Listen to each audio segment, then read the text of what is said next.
샘물결약사회 팟캐스트 약과 제4회 피로회복제 제대로 알고 드시나요? 시작하겠습니다. 예, 대개는 하수리사님이 참석을 하셔서 저하고 이렇게 주로 대화를 많이 했는데, 이제 하수리사님이 참석을 못하셔서 좀 아쉬운데, 이제 다른 선생님들하고 같이 그래도 녹음을 진행을 하게 됐습니다. 저는 샘물결약사회 회장이고요.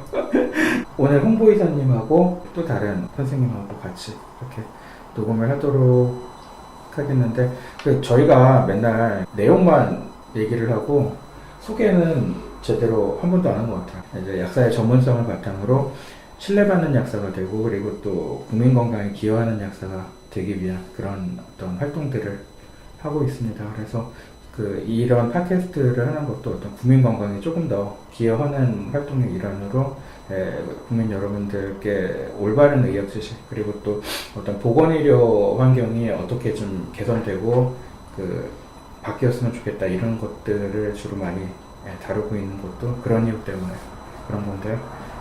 오늘은 주제가 조금 제목이 도발적인지 모르겠는데 제대로 알고 드시나요? 이렇게 시작을 해서. 근데 피로회복제를 약국에 와서 찾으시는 분들이 상당히 많이 있거든요. 그래서 저희들도 약국에서 많이 이제 그런 분들을 접하게 되고, 그런데 조금 그렇게 어떤 경우에는 광고 같은 거 보고 이렇게 자기 몸 상태에 맞는 어떤 그런 것보다는 광고 같은 것을 많이 영향을 받아서 이렇게 제품을 찾으시는 경우들도 있고, 그리고 피로에 대해서 이제 필요한 상황이 좀 많잖아요. 근데 피로에 대해서 어떻게 대처하면 좋을까에 대해서 조금 평소에 약국에서 드렸으면 싶은데 이제 시간이 없거나 이래서 못 드리는 말씀들을 좀 이렇게 정리해서 좀 해보려고 이런 주제를 잡았고요.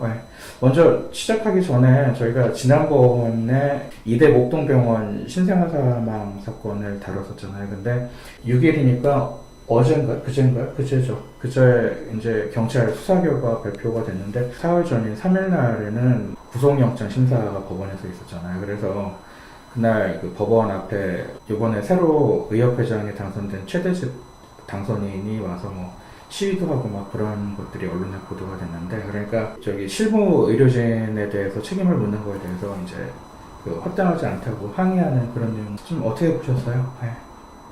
네. 아니, 우선 1차적으로는 실무진의 책임이 당연히 있죠. 네. 있다고 생각하고, 어쨌건 가이드라인에 맞지 않은 행위를 했으니까. 예.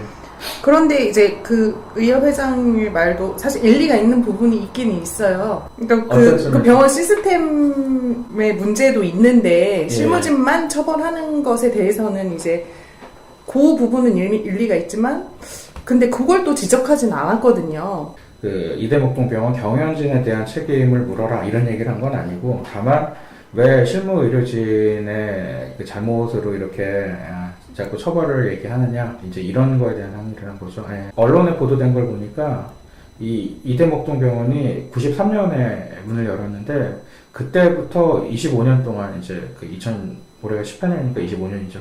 25년 동안 관행적으로 이렇게 주사제 나눠쓰기를 계속 했다는 보도가 나오거든요. 그래서 경영진들까지 이걸 알았는지는 모르겠지만, 적어도 신생아중환자실을 책임지는 분은 이거를 알고는 있었고, 그런데도 그냥 묵과를 한 거죠. 관행적으로 계속 그렇게 했으니까. 제가 생각할 때도 이게 우리나라에서 무슨 사고 터지면 항상 이런 식이잖아요. 그러니까 직급이 높을수록 책임이 무거운 건데, 직급이 높은 사람들은 어떤 식으로든지 간에 다 그 책임을 약하게 묻거나 아니면 빠져나가고, 다 제일 직급이 낮은 사람들에게 무겁게 처벌을 하거나 책임을 묻는 그런 경우가 많은데, 이렇게 해가지고는 이 시스템적인 문제가 해결이 안 되니까 앞으로도 이게 해결이 안 돼요. 아니, 앞으로 다른 사람이 실무를 맡아도 맨 밑에 있는 이제 말단에서 일하는 사람들은 위에서 이렇게 꼭 명시적으로 시키지 않아도 암묵적으로라도 이렇게 어떤 비용 절감을 위해서 하라는 어떤 분위기가 있으면 그렇게 할 수밖에 없지 않겠어요. 그러니까 경영진한테 책임을 묻지 않으면 해결이 안 될 것 같아요. 분주해서는 안 되는 주사제를 분주한 게 개인의 이득이, 실무진 개인의 이득이 아닌데. 그쵸, 그렇게 했을 리는 없잖아요. 실무하는 사람이면 그렇게 해가지고 자기가 얻는 이득이 뭐가 있어요. 그거는 어떤 위에서의 암묵적 형태로라도 뭔가 이렇게 어떤 그런 것들이 있었다고 봐야죠. 신생아 사망 사건이 아직도 의협 측 주장은 열악한 의료 환경 그리고 뭐 저수가 때문에 그렇다라고 얘기를 하는데, 상급 종합병원들이 그동안에 외적인 어떤 양적인 팽창 경쟁에 굉장히 열을 올렸잖아요. 그래서 큰 병원들 보면은 다 병상수 늘리고 어마어마한 규모로, 제가 신촌에 어쩌다가 버스를 타고 이렇게 지나갈 때 보면은 그 세브란스 병원 저는 거 보면은 어마어마해요. 그 밑에서 이렇게 올려다 보면은. 아니, 실제로 뭐 열악한 환경이라고 해요. 지금 일할 사람이 부족해서 교대할 사람이 없어서 뭐 밥 먹을 시간도 없고 그렇다고 말을 하는데, 그게 저수가 문제가 아니라 이제 저희는 그 병원에서 그 인력에 투자해야 되는 부분에 투자를 안 했다고 생각을 하는 거죠. 수가만 올려주면 과연 그 병의원에서 그런 데 투자를 잘 할까라는 거에 대해서도 좀 의구심이 있고요. 어쨌든 신생아중환자실에서 일을 해보신 분한테 들은 얘기인데, 실제로 이 신생아중환자실이라든가 뭐 이런 중환자실에서 야간 당직을 쓰거나 이러는 레지던트 분들일수록 그러니까 저연차들이 많죠. 그러니까 지금 연차가 높아지면은 조금 야간 당직 같은 것도 덜 쓰고 그러고 좀 시간 같은 것도 줄는 것 같고, 그러니까 이게 무슨 문제가 있을 수가 있냐면은, 경험이 적은 이제 연차의 레지던트들이 이렇게 사람이 적거나 야간이거나 이런 시간대에 더 많이 이제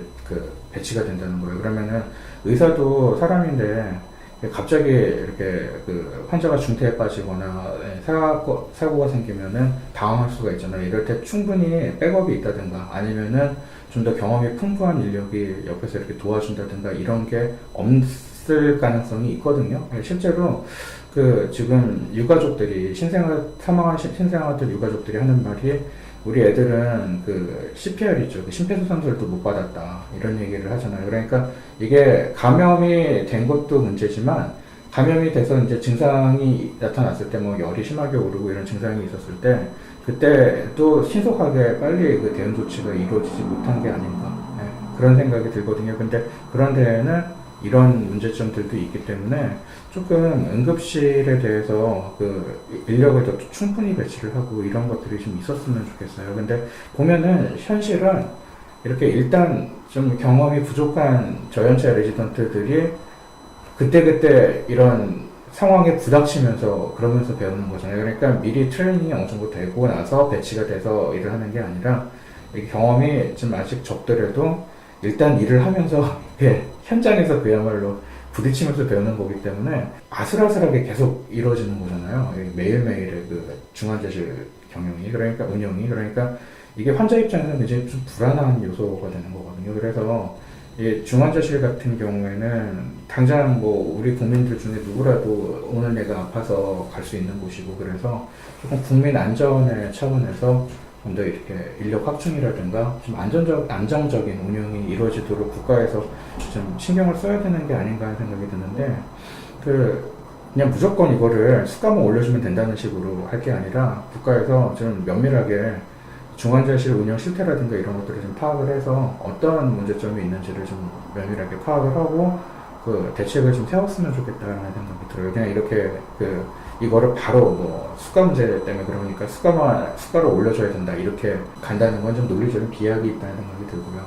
본론인 필요회복제 얘기를 들어가도록 할게요. 봄이죠. 이제 시즌이 봄이라서 이제 봄철에 약국에 있어 보면은 봄철에 이 필요회복제라든가 종합영양제 같은 거 찾는 분들이 1년 중에 제일 많은 것 같아요. 근데 제 생각에는 이게 봄철이 지금 아무래도 춘곤증 뭐 이런 거를 느끼기가 좀 쉬운 계절이라서 그런 것 같기도 하고, 그런데 그래서 한번 이런 주제를 좀 가볍게, 지난번에 녹음했던 주사제 관리가 너무 다운로드가 적어서 그래서 한번 조금 더 가벼운 주제로 한번 다뤄보려고 했는데, 피로에 대해서 조금 한번 얘기를 해봤으면 좋겠어요. 그러니까 되게 피로회복제라든가 피로에 대해서 상담하시는 분들이 이제 그런 것까지 다 구별을 하고 생각을 해보시고 오시는 건 아닌데, 피로에도 좀 종류가 있잖아요. 그러니까 뭐 이를테면은 뭐 육체 피로가 있고 정신적인 피로가 있고, 이거는 좀 사실 다르죠. 이런 것들이 있고, 또 그리고 급성 피로도 있고 만성적인 피로도 있고, 그래서 좀 다를 것인데, 육체 피로 같은 경우에는 그 쉽게 생각하면은 뭐 그런 거죠. 예를 들어서 그 어렸을 때 우리가 다 체육 시간에 운동장을 돌아갔잖아요. 운동장을 5바퀴쯤 돌고 난 다음에 한 바퀴 더 돌으라고 그러면은 힘들어서 도저히 못할 것 같죠. 이제 이런 피로가 쉽게 생각하면 육체 피로죠. 좀 극단적이긴 하지만 이런 것들이 육체 피로가 되는 거고, 정신적인 피로는 뭐 그 학교 다닐 때 이제 강의를 오래 듣는다든가 그러면은 시간이 좀 많이 지나면은 집중력이 좀 떨어지잖아요. 이런 게 정신적인 피로가 될 것이고, 그런데 이 두 가지가 조금 피로의 원인도 다르고 접근해야 되는 방향도 좀 다른데, 실제로 약국에서 이렇게 써볼 수 있는 피로회복제들은 대체적으로 육체 피로 쪽이 많은 것 같아요. 정신적인 피로에 그렇게 그 직접적으로 정신적인 피로에도 효과가 있다고 하기가 좀 쉽지 않은 것 같아요. 대개는 약국에서 권해드리는 피로회복제들은 좀 육체 피로 쪽이고, 그래서 정신적인 피로는 조금 다르게 접근해야 될 것 같은데, 근데 또 이게 서로 영향을 주는 게, 육체 피로가 있으면 당연히 뭐 정신적인 집중력이나 인지적인 어떤 기능이 좀 떨어질 수가 있잖아요. 그러니까 서로 영향을 안 준다고 볼 수는 없는 것 같아요. 그래서 뭐 이게 좀 혼합돼서 실제로는 일어나겠죠. 피로라는 게.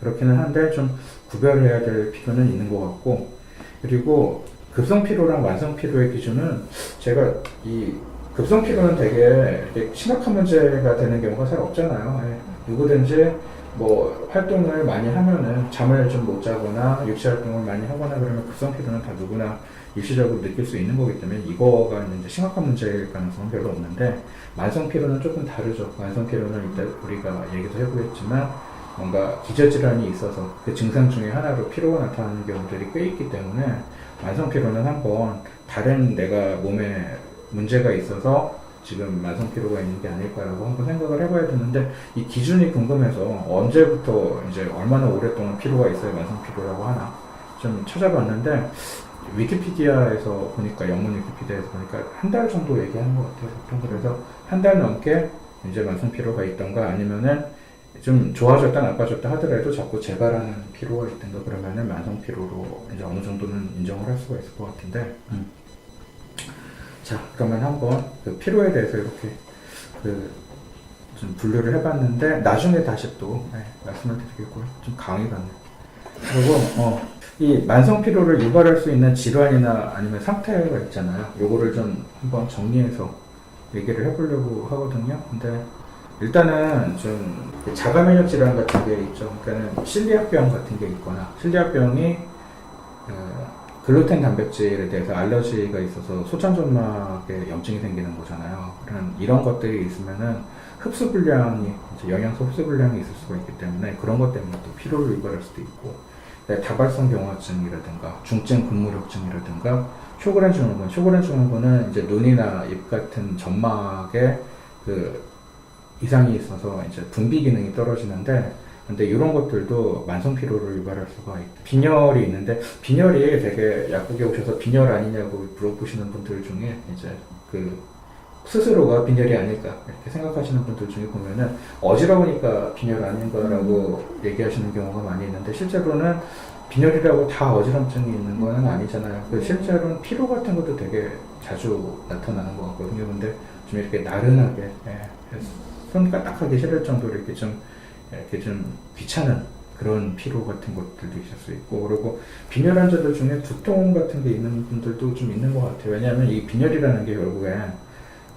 헤모글로빈이 산소로 운반력이 떨어지는 거잖아요. 그러니까 뇌 쪽으로 산소 공급이 잘 안 되기 때문에 이런 것 때문에 이런 피로감이나 이런 것들도 잘 나타나는 것 같고, 그리고 조직세포에 산소 공급이 안 되니까 이제 좀 그런 것들을 이제 말단 조직에서 피로감으로 이렇게 느끼는 거죠. 이런 것들 때문에 빈혈인 경우에도 피로감이 제법 있는 것 같아요.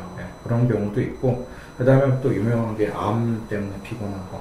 뭐 암은 원인을 할 수 없는 어떤 체중 감소 같은 것도 있지만, 피로를 느끼는 것도 암의 대표적인 증상 중에 하나잖아요. 암 같은 것 때문에 피로하다고 본인이 생각하시는 분들 중에 이제 암 때문에 그런 경우는 좀 확률적으로 좀 적겠죠. 아무래도. 근데 그런 것들도 있을 수가 있고, 그리고 정신질환 중에는 우울증, 불면증 같은 것도 같이 나타날 수 있지만, 이제 피로 같은 게 같이 있는 경우도 꽤 있고요. 그 다음에 거식증 같은 거. 근데 거식증인 경우에도 식사를 제대로 안 하잖아요. 그러니까 영양소 결핍 때문에 이제 피로감 같은 게 나타날 수가 있다고 그러고, 그리고 내분비 질환 중에 당뇨 환자가 좀 당뇨가 진행되면 피곤하다고 말씀하시는 경우가 꽤 있죠. 그래서 그런 경우들이 있고, 네, 갑상선 기능 저하.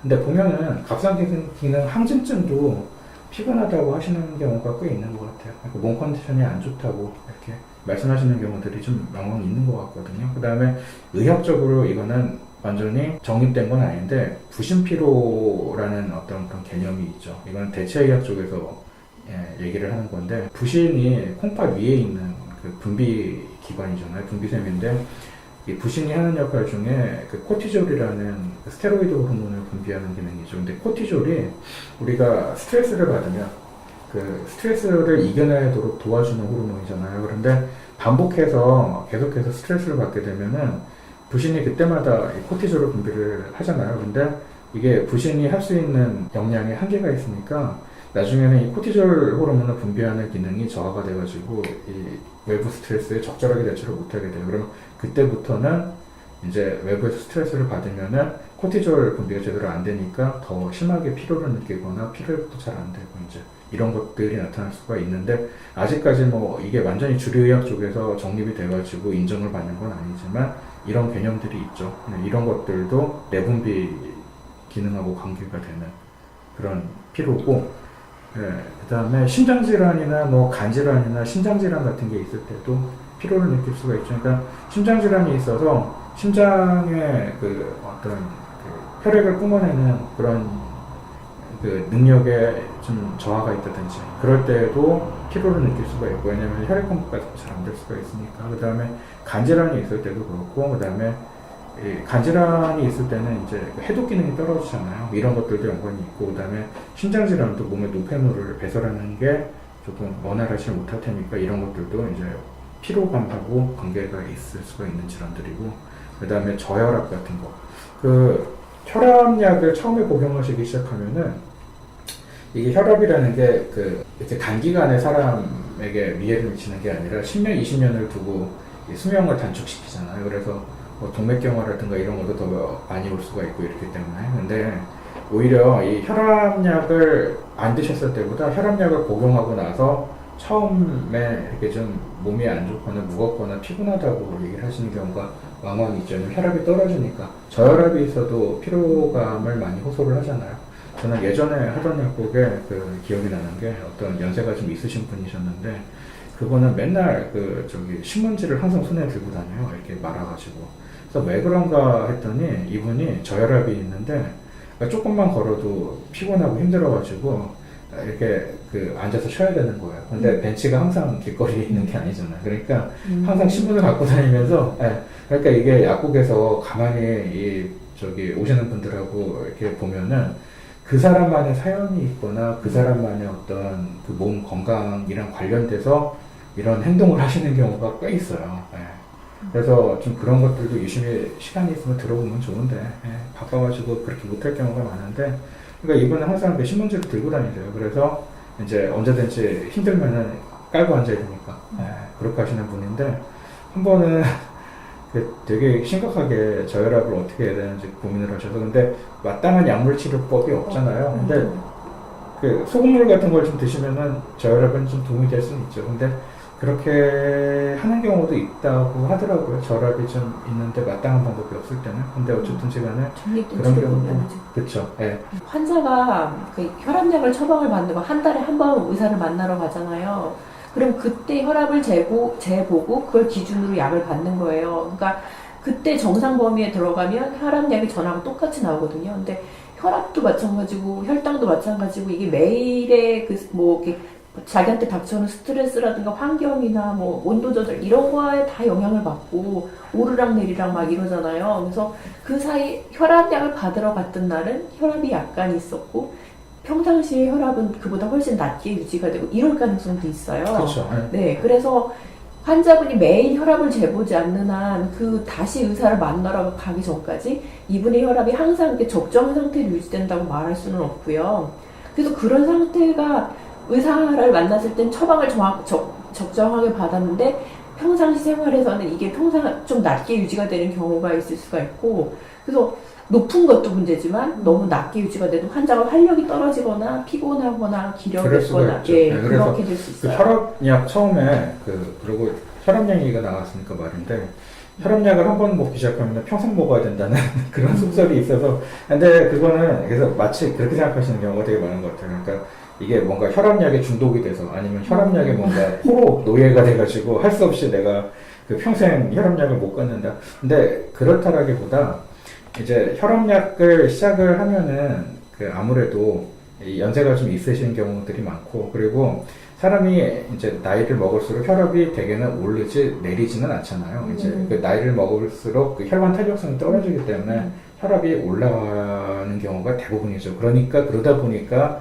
혈압약을 계속 먹게 남은 여생 동안 그런 가능성이 많은 것 뿐이지 이게 생활 습관을 잘 관리하셔서 혈압이 떨어져가지고 혈압약을 끊는 경우도 있기는 있어요. 있죠. 네, 네, 맞아요. 있기는 있죠. 예전에 보면은 수녀님들 같은 경우에는 명상 같은 거 하거나 그래서 혈압이 떨어져서 혈압약을 끊었다 그런 얘기도 하시는 경우가 있더라고요. 네, 뭐 근데 이제 그런 게 불가능한 건 아니죠. 근데 이제 그 대부분 그런 거고 이게 무슨 혈압약에 포로가 된다거나 이런 거랑은 좀 다른 거죠. 근데 그런 것 때문에 이제 약을 잘 안 드시는 경우도 있기는 있는 것 같아요. 초반에 시작하면 시작을 안 하려고 하시죠. 맞아요.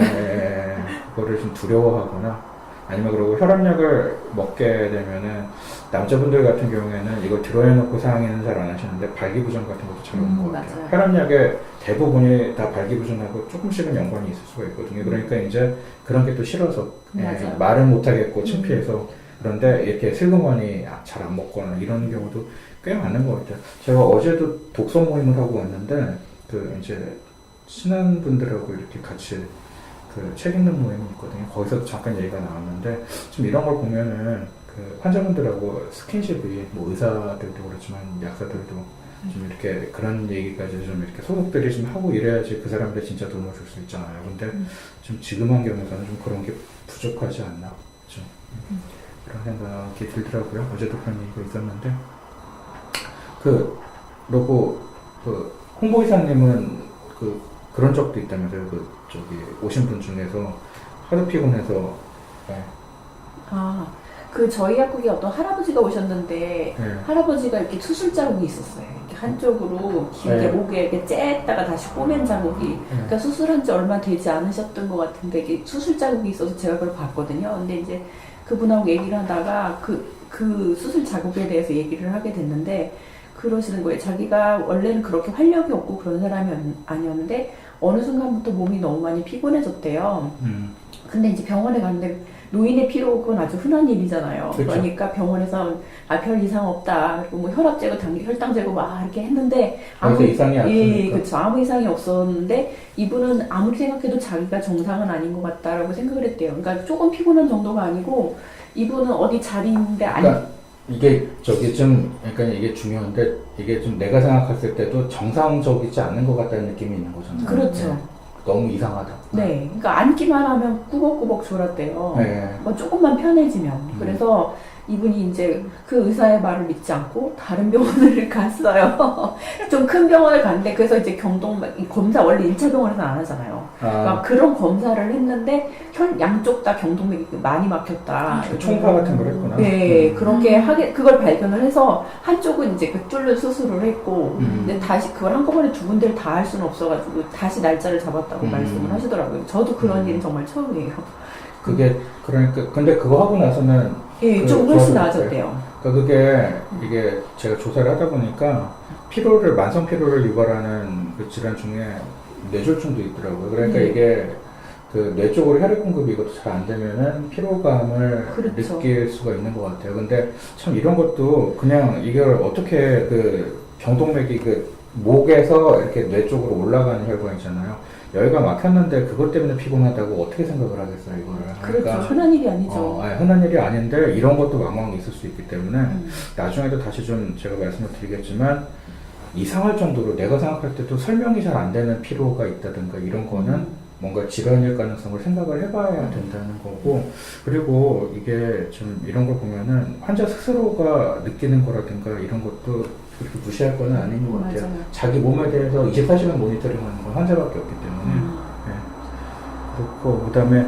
만성피로증후군도 있죠. 이 만성피로증후군이라는 게 병명이잖아요. 일종의. 근데 이 만성피로증후군이라는 게 그 네이버 같은 데 찾아봐도 설명이 잘 나와요. 근데 이게 보니까 그 자료에 따라서 좀 차이가 있는데 전체 인구의 한 1% 정도만, 그러니까 인종이라든가 국가에 따라서 좀 차이가 있긴 한데 그러니까 아주 흔치 않은 건 아닌 것 같아요. 근데 이 만성피로증후군이라는 건 그냥 만성적으로 피로하다 이런 게 아니고, 그러니까 일상생활이 어려움을 겪을 정도로, 지장을 겪을 정도로 피로가 있는 거예요. 그래서 이런 사람들은 어떠냐면은 그 식사 준비를 해야 되잖아요. 밥을 먹으려면. 근데 이거를 못 할 정도로.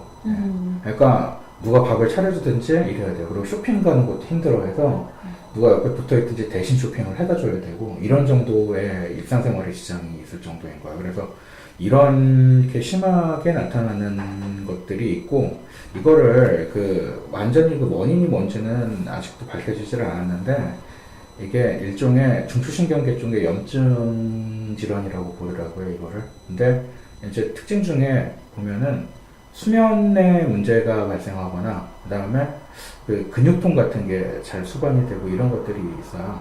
만성피로증후군은. 근데 이런 것들도 이제 어떤 만성적인 피로의 원인이 되죠. 근데 만성피로증후군은 예후도 좀 좋지 않고, 치료가 돼서 다시 정상으로 돌아오는 비율이 6%인가? 뭐 하여튼 그래서 굉장히 예후도 좋지 않고, 그리고 마땅한 치료법이 별로 없는 것 같더라고요. 뭐 이렇게 비타민, 미네랄 이런 거를 보급하기도 하고, 뭐 운동을 조금씩 해서, 이 운동이라는 게 운동하는 데 가가지고 열심히 하는 이런 운동이 아니라 몇 분 이렇게 산책을 몇 분 한다든가 이렇게, 이 사람들은 조금만 일상생활을 해도 금방 피로를 느끼기 때문에 아주 가벼운 운동부터 해서 서서히 조금 운동을 늘려나가야 돼요. 실제로도 보면은 가끔 가다가 약국에 오셔서도 내가 진짜 왜 이런지를 잘 모르겠는데 내가 생각할 때도 좀 비정상적일 정도로 피로가 뚜렷한데 좀 계속 그렇다라고 얘기하시는 분들이 많이 있어요. 근데 이런 분들은 이렇게 먼저 피로회복제부터 생각을 해보실 게 아니라 내가 왜 그렇지? 라는 거를 지금 뭔가 원인은 본인 스스로에게 있잖아요. 그러니까 내가 뭔가 잘못된 생활 습관이 있든지 아니면은 진짜 기저질환이 있든지 이런 것들을 한 번씩 검토를 해보셔야 될 것 같아요. 근데 저는 여기 말씀드렸던 질환들 중에서 그래도 제일 가능성이 좀 자주 있을 만한 게 호르몬 계통의 문제 같거든요. 왜냐면 호르몬이라는 건 조금만 변화가 있어도 사람 몸에 굉장히 많은 영향을 주잖아요. 그래서 호르몬 쪽에 어떤 이상을 일으키는 질환이 있다든가 이런 것들도 상당히 좀 피로를 많이 일으키는 거 같고, 그리고 또 흔하게 볼 수 있는 게 빈혈 같은 거. 빈혈 같은 거는 상당히 좀 흔히 있을 수가 있기 때문에 뭐 이런 것들은 이제 좀 가능성이 좀 높은 것 같아요. 암 같은 것 때문에 그럴 가능성은 확률상으로는 조금 낮고.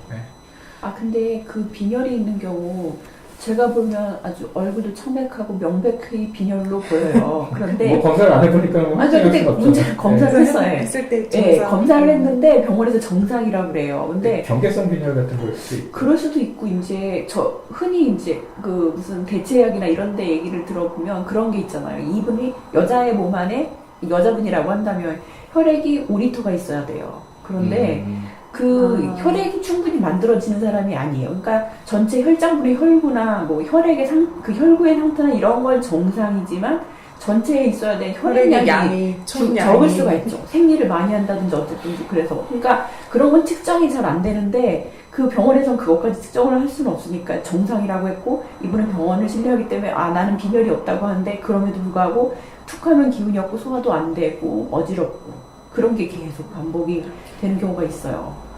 완전 빈혈 증상인데. 그렇죠. 증상은. 근데 그렇죠. 어쨌든 젊은 여성의 피로에 빈혈이 원인이 많이 있다고는 하니까요. 그러니까 어디서 보니까 젊은 여자들 같은 경우 70% 정도는 다 빈혈이 있고, 그게 그래서 철분제가 도움이 된다라는 얘기도 있기는 있어요. 근데 좀 뭐 검사 수치상으로 드러나지 않는 경우에는 그렇다고 해서 강하게 권하기 좀 어려운 경우가 맞아요. 그것도 있죠. 좀 어려운 점이 있어요.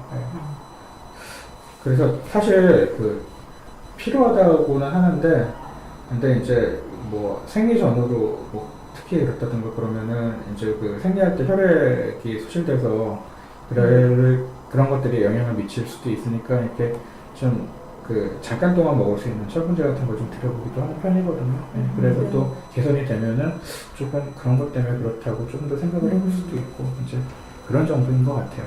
근데 또 약에 의해서도 또 피로가 유발될 수가 있잖아요. 예, 그러니까 그 넓게 보면은 피로를 유발할 수 있는 약들이 굉장히 많기 때문에 부작용 중에서 뭐 다 이렇게 얘기할 수는 없는데 좀 일단 언뜻 생각나는 게 베타 차단제에 의한 피로는 좀 유명하죠. 그래서 그 혈압약 중에서도 베타 차단제 같은 거 드시면은 더 피곤하고 몸이 무겁다고 하시는 경우가 꽤 있는 것 같아요. 실제로도 예, 처방받아서 타오시는 분들 보면은 근데 베타 차단제라는 약이 그 심장 박동수를 좀 이렇게 줄이잖아요. 그러니까 심장이 좀 천천히 뛰게 하는 약인데 이러면은 심장에서 그 혈액이 박출되는 박출량이 감소하기 때문에 이것도 그 조직에 혈액이 원활하게 공급되는데 조금 예, 그 영향을 주죠. 그러다 보니까 피로감을 더 호소를 하시는 것 같아요. 예, 그런 것들이 있고 예, 그래서 이 베타 차단제도 혈압약으로 쓰는 건데 어쨌든지 간에 하여튼 약에 의해서도 그럴 수가 있는데 근데 좀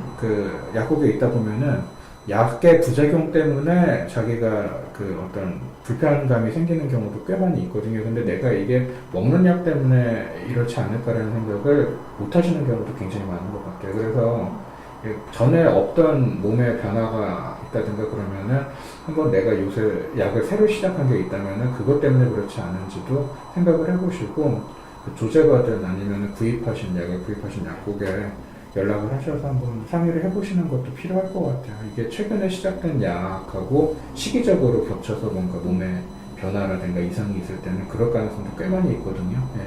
또 경험적으로 말씀을 드리면, 그러니까 내가 어떤 질환을 치료하기 위해서 처방을 받았잖아요. 근데 그러면 그 질환을 치료를 해주겠지만 그 약이 갖는 또 다른 폐해는 있을 수 있거든요. 근데 아주 낙천적이고 긍정적이신 분들은 그냥 좋기만 할 거야 이렇게 생각하는 경향이 있어요. 그러니까 또 다른 어떤 부작용으로 인해서 몸이 피곤하다던가 아니면 뭐 속이 아프다던가 이런 거에 대해서 전혀 고려하지 않는 분들이 계시거든요. 그러니까 치료 효과도 있지만 그쵸. 그 외에 다른 효과들도 부수적으로 따라오잖아요. 그럼. 원치 않는 효과도 네. 예, 따라오기 때문에 항상 그렇게 생각을 하셔야 될 것 같아요. 약에 대해서는. 예. 뭐 그렇고 그다음에 이제 피로회복제를 조금 뭐가 있는지 좀 이렇게 소개를 좀 해보려고 그러는데 무슨 강의 같아. 딱딱해. 엄청 딱딱하네. 네. 근데 저는 이제 피로회복제를 그 약국에서 이렇게 드리는 것들을 좀 분류를 해봤는데 제 나름대로 일단은 해독작용을 좀 도와주는 게 있는 것 같아요. 몸에 독소라든가 이런 것들을 간에서 해독을 하는데 이 과정을 도와줄 수 있는 그런 이제 약물들이 피로 회복에도 좀 도움을 주겠죠. 대표적으로 이런 게 비타민 B군 같은 게 있고, 그 다음에 아르기닌이나 시트룰린 같은 게 있는데, 일단 그 아르기닌이나 시트룰린 같은 거는 약국에서 이렇게 피로 회복제를 드셔보신 분들은 아시겠지만 앰플 같은 게 있어요. 약국에 오시면은 대개 약국들이 그런 걸 갖고 있죠. 그래서 앰플 같은 거 이렇게 따가지고 이제 한번 이렇게 먹고 이러는 용도로 쓰는 거. 근데 얘네들은 그 간에서 유레아 사이클이라고 해서 암모니아가 단백질을 이제 우리 몸에서 체내에서 대사시키면 암모니아가 발생하잖아요. 근데 이 암모니아가 독성이 있기 때문에 이거를 덜 독한 요소로 바꿔서 몸 밖으로 배출을 하죠, 소변으로. 근데 이 암모니아를 요소로 전환시키는 그 화학 과정이 있죠. 그 유레아 사이클이라고. 근데 이 과정을 촉진시키는 작용이 있죠. 그래서 근데 이 암모니아만 해독한다고 해서 이게 좀 이렇게 피로회복 효과가 있을까 싶긴 한데 이제 뭐 이 물질들이 아르기닌이나 시트룰린 같은 물질들이 뭐 이제 아미노산이고 그래서 몸에 이렇게 특별히 부작용 같은 거나 이제 독성이 있는 것도 아니고 그리고 또 들여봤을 때 조금 뭐 플라시보 효과도 있는지는 몰라도 이제 좀 도움이 되는 것 같다. 네. 그런 얘기를 하시니까 약국에서도 이제 좀 계속 이렇게 좀 많이 써왔던 약들이죠. 네. 그래서 이런 약들이 있고 그다음에 비타민 B군이라고 하는 건 군이라는 게 여러 가지가 모여 있다는 뜻이잖아요. 그러니까는 그 비타민 A, B, C, D, E 뭐 이게 대표적으로 우리가 많이 알고 있는 비타민인데 그 비타민 A나 C나 D나 E는 단일 성분으로 되어 있는 거잖아요. 근데 비타민 B는 B 컴플렉스 그러니까는 B군이라고 해서 여러 가지가 있죠. 그래서 B1, B1, B2, B3 뭐 해가지고 쭉 나가잖아요. B12 뭐 이렇게 해가지고 쭉 나가는데 여러 가지가 있어가지고 근데 얘네들이 그 간에서 어떤 독성 물질들을 해독하는 과정에 조효소로 사용이 되죠. 그래서 비타민 B군을 공급을 하는 게 이 간에서 해독 과정을 도와주기 때문에 뭐 이론적으로 봤을 때는 근거가 있어요. 그래서 저 같은 경우에는 이제 술, 담배 많이 하시거나 이런 분들이 좀 필요하다고 뭐 특별히 심하지 않은데 그러면은 비타민 B군을 많이 권하는 편이거든요. 왜 그러냐면은 술, 담배를 많이 한다는 것 자체가 몸에 독성 물질이 많이 쌓인다는 거잖아요. 실제로 그 술을 해독을 하는 그 과정에서 알코올 디하이드로게네이즈라는 효소가 작용을 하는데 이게 알코올을 에탄올을 아세트알데히드로 변환시키는 효소죠. 근데 얘가 조효소로 NAD라는 게 필요해요. 근데 NAD가 뭐에서 만들어지냐면은 비타민 B3 그러니까 나이아신으로부터 만들어지죠. 얘가. 그렇기 때문에 이 비타민 B군이 이런 독성 물질들을 해독하는 과정에 여러 가지로 활용이 되거든요. 그래서 이제 이론적으로 봤을 때는 도움이 될 수가 있고, 그다음에 또 다른 카테고리를 좀 나눠보면 해독 작용을 도와주는 거 말고도 에너지 생성을 증가시키는 그런 물질들이 있어요. 대표적인 게 비타민 B1인 티아민 같은 거. 그래서 영양제라든가 이런 거 겉에 보시면은 육체 피로 이렇게 써져 있는 약들이 있죠. 근데 육체 피로라는 말을 쓸 수 있는 거는 거기에 티아민이 들어있는 거예요. 왜냐면 이 티아민이 그러니까 포도당으로부터 ATP를 합성하는, 그러니까 예전에 청취하시는 분들이 수준이, 저는 팟캐스트 청취자들은 수준이 꽤 높다고 생각을 해서 이제 좀 자세하게 얘기를 하는 건데, 옛날에 고등학교 다닐 때 우리가 학교 다닐 때 배웠잖아요. 모든 생물의 에너지원으로 직접적으로 사용되는 거는 ATP죠. 그래서 아데노신 트라이포스페이트 ATP인데 이거를 포도당으로부터 이렇게 분해해가지고 만들잖아요. 근데 이 과정에서 티아민이 조효소로 활용이 돼요. 근데 티아민만 활용이 되는 게 아니라 아까 말씀드렸던 나이아신, 비타민 B3라든가 아니면은 비타민 B2가 리보플라빈이죠. 이런 것들도 조효소로 활용이 되거든요. 그래서 비타민 B군은 어떤 특징이 있냐면은 이 비타민 B군이 여러 가지가 있다고 그랬잖아요. B1, 티아민, B2, 리보플라빈, B3, 나이아신, B6가 뭐였죠? B6가 피리독신, B6 피리독신, B12 코발라민. 이런 것들이 어떤 한 종류만 이렇게 복용을 하는 것보다 얘네들을 다 골고루 같이 이렇게 복용을 하면은 얘네들이 서로 이렇게 도와주는 상승작용이 있죠. 그래서 비타민 B군은 이렇게 한 성분으로 되어 있지 않고 보통 같이 이렇게 의약품으로 나와 있는 경우가 많아요. 그래서 약국에도 보면은 비타민 B군을 50mg이나 100mg 이렇게 조금 고함량으로 되어 있는 제품들이 있잖아요. 근데 이런 것들도 보면은 비타민 B군을 다 넣어놨죠, 가급적이면. 그래서 서로 도와줄 수 있도록. 어느 하나만 먹는 것보다는 이제 그런 게 좋은데, 근데 이제 이 티아민을 그러니까는 복용을 해서 이렇게 하면은 이 포도당으로부터 ATP를 만드는 과정을 촉진하기 때문에, 그래서 이게 의학적으로 근거가 있어서 육체 피로라는 말을 쓸 수가 있는 거죠. 그 다음에 또 다른 것들이 조금 이거는 이제 건강기능식품이나 이런 것들 중에 보면은 아답토젠이라고 해서 신체가 스트레스에 적응하는 능력을 향상시켜주는 그런 물질들이 있어요. 이거는 조금 뭐랄까 의학적으로 많이 이렇게 정립이 되어 있다기보다는 이렇게 좀 제기되고 있는 개념인데, 아답토젠 중에서 좀 도움이 되지 않을까라고 생각하는 것 중에 홍경천이 있어요. 이게 가끔씩 약국에 오시는 분들 중에서 비타민 B군 같은 거 복용해도 효과가 이렇게 좀 뚜렷하게 안 난다라고 하시는 분들한테는 제가 이런 것도 좀 권하긴 하는데, 홍경천이 바위돌꽃이라고 해서 극지방에 사는 식물의 이름이죠. 이게 로디올라라고 해가지고 예전에 제가 어떤 피로회복 쪽으로 효능이 있는 건강기능식품 같은 걸 좀 개발해 보려고 알아봤을 때 이제 이거를 좀 알게 됐는데, 이 홍경천이 검색을 해보시면은 식약처에서 피로회복에 도움을 줄 수 있음이라는 문구를 쓸 수가 있게 돼 있어요. 그래서 이게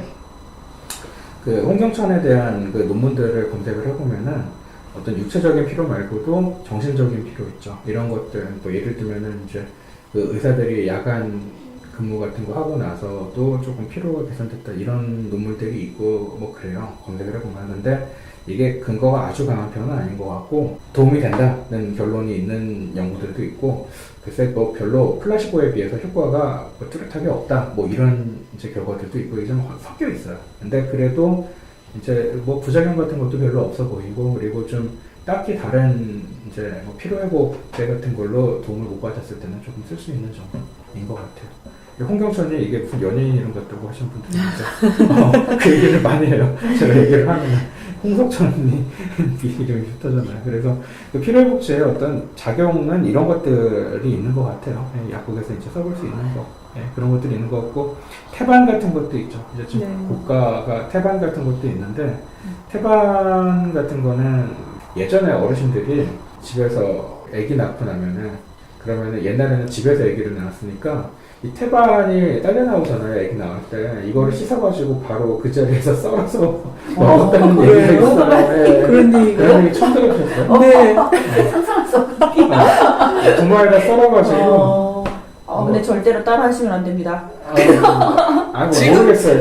요새도 시골 같은 데는 하는지 모르겠는데, 근데 이게 태반이 몸에 좋다는 게 옛날에도 그러니까 어느 정도 알고 있었나 봐요. 그 태반을 한방에서는 자아거라고 해서 이거를 보약의 일종으로 쓰죠. 근데 약국에서 드리는 태반은 이제 그 의약품 원료로 인증을 받은 거를 쓰는 건데, 근데 태반이라는 게 조금 그 서양의학적으로 봤을 때는 태반에 성장 호르몬 같은 게 많잖아요. 아기가 성장하려면은 몸 태반에서 그로스 팩터 같은 게 많이 분비가 되는데, 태반 자체가 성장 호르몬들을 많이 함유하고 있다 보니까 신체에 손상된 부위를 수복하는 데 도움을 주는 그런 효과들은 조금 있는 것 같아요.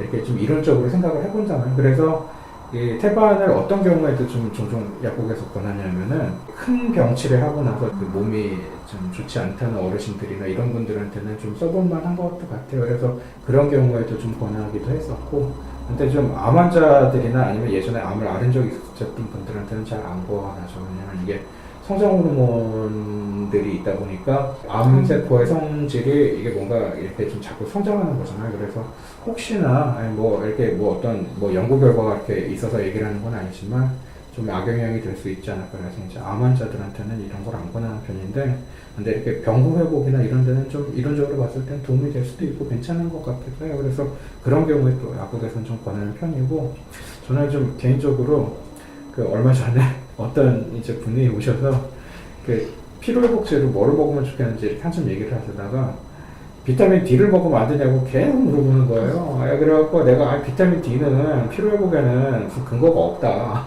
얘기를 계속 했는데, 아니 왜 다른 데서는 다 비타민 D를 먹으라고 하는데 당신은 비타민 D를 권유하지 않느냐 그러면서 갔어요. 그분이 그냥.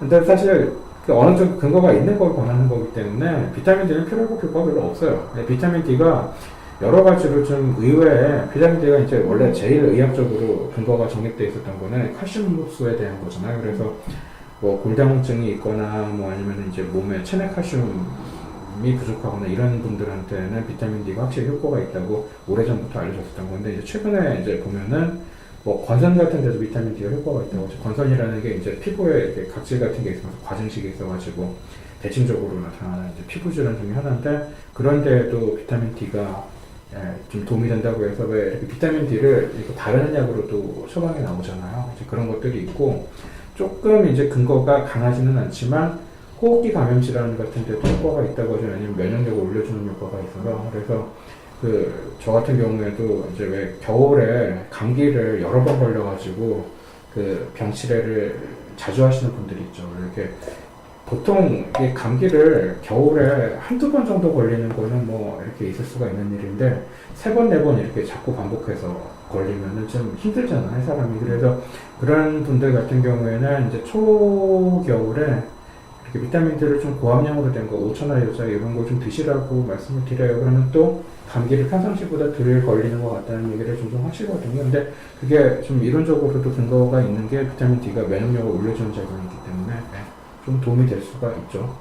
독감 예방 주사를 맞았는데도 왜 감기 걸리냐고 물어보시는 분들이 종종 있죠. 근데 그게 좀 별개인 게, 독감 예방 주사는 이제 인플루엔자 바이러스에 대한 저항력을 올려주는 건데, 카몬 콜드, 그러니까 감기라는 거는 그 종류가 다르잖아요, 바이러스가. 뭐 라이너 바이러스나 다른 바이러스나 그런 거기 때문에 이게 독감 예방 주사 맞는다고 해서 감기가 덜 걸린다고 기대하는 건 조금 좀 다를 수가 있어요, 그 얘기가. 그죠?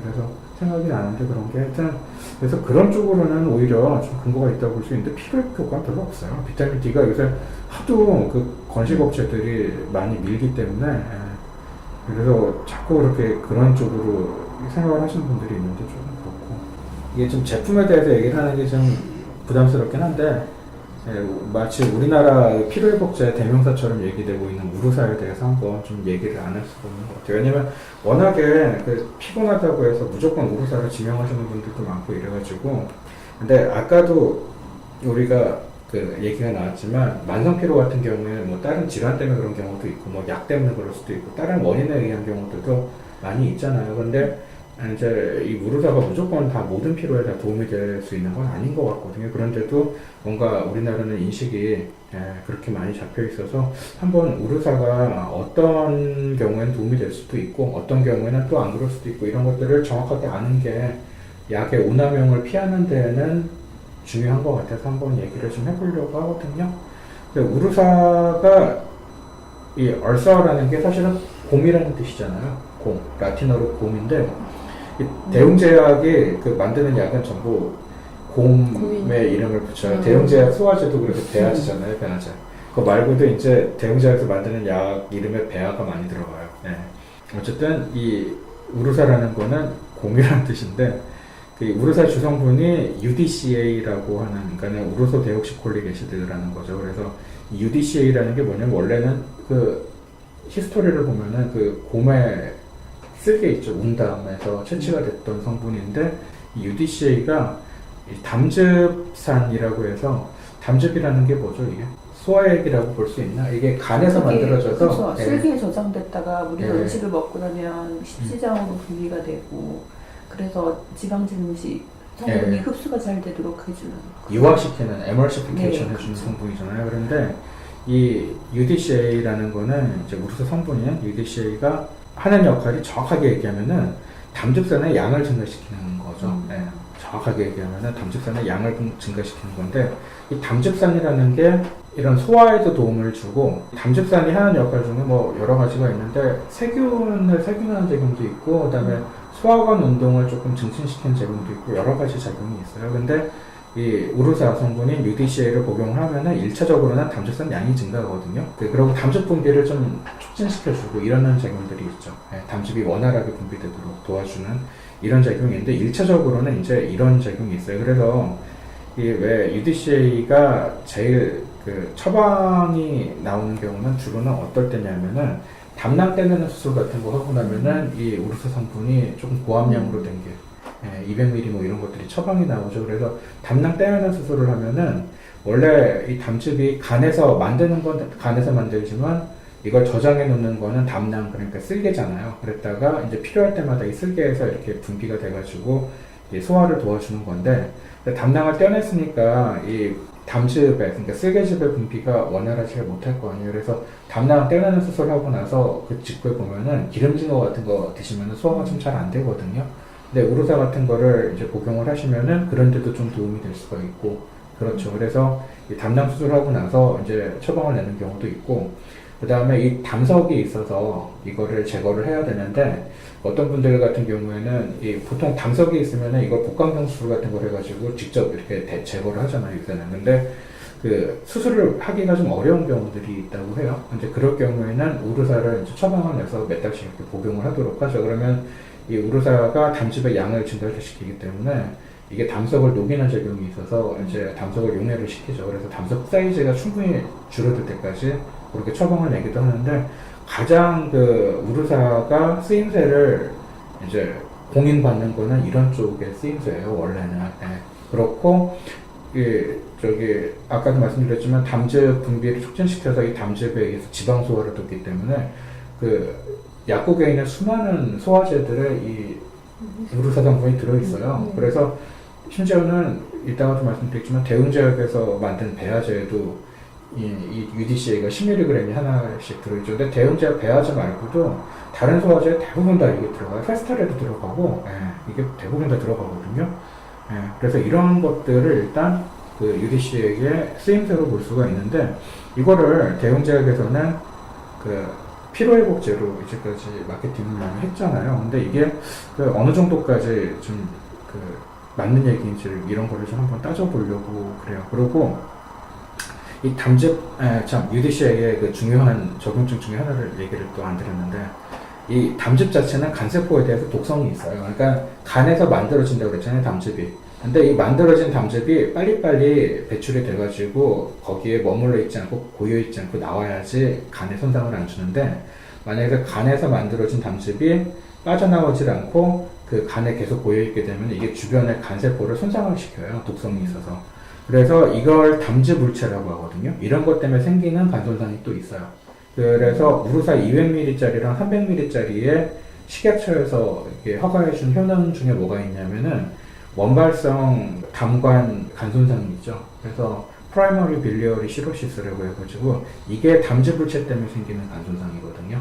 여기에 우루사가 적응증이 있어요. 예. 그래서 이런 것들이 일단 어느 정도 의학적으로 그 인정을 받고 있는 UDCA의 효과인데, 근데 좀 재미있는 게 이 건강사회를 위한 약사회라는 시민단체가 있죠. 약사들이 모여서 만든 시민단체인데 하는 활동이 주로 의약품의 오남용이라든가 이런 것으로부터 국민들을 보호하기 위한 어떤 그런 공익적인 활동을 많이 하세요. 근데 이 건강사회를 위한 약사회랑 대응시약이랑 이 논쟁이 붙어서 한동안 좀 이렇게 많이 이슈가 됐었던 적이 있어요. 이게 어떤 거냐면은 2013년 1월에 이 건강사회를 위한 약사회에서 책을 하나 냈어요. 그러니까 식후 30분에 읽으세요라는 책을 냈거든요. 근데 나는 책 제목이 좀 이렇게 말씀드리면 좀 그렇지만 개인적으로 좀 별로 마음에 안 들어요. 지금은 19, 30분 아니죠.